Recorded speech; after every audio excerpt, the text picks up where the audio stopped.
దావీదు రాసిన కీర్తన 51వ అధ్యాయం ఉత్తర ప్రత్యేక రీతిగా చదువుతున్నాను. దేవా, నీ కృప చొప్పున నన్ను కరుణింపుము, నీ వాత్సల్య బాహుల్యము చొప్పున నా అతిక్రమంలో తుడిచివేయుము.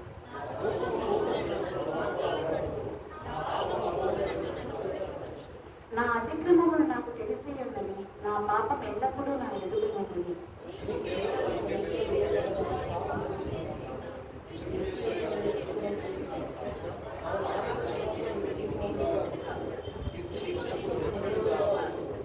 నేను పాపములో పుట్టినవాడను, పాపములోనే నా తల్లి నన్ను గర్భమును ధరించును.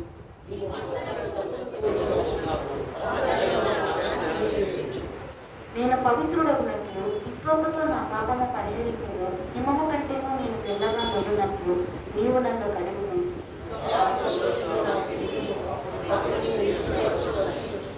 నా పాపములను విముఖుడవు కమ్ము, నా దోషములన్నింటినీ తుడిచివేయుము.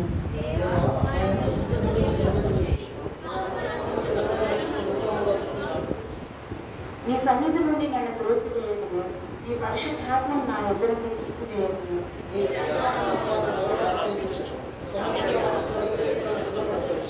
అప్పుడు అతిక్రమము చేయవానికి నీ త్రోవలను బోధించదను, పాపులను నీ తట్టు తిరుగుదురు.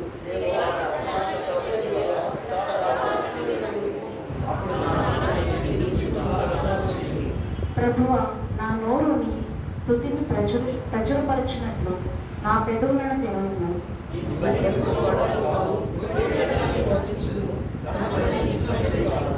విరిగిన మనస్సే దేవునికి ఇష్టమైన బలులు. దేవా, విరిగి నలిగిన హృదయమును నీవు అలక్ష్యము చేయవు.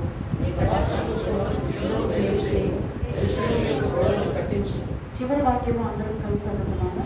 అప్పుడు నీతియుక్తములైన బలులను, దహన బలులను, సర్వాంగ హోమములను నీకు అంగీకృతములను. అప్పుడు జనులు నీ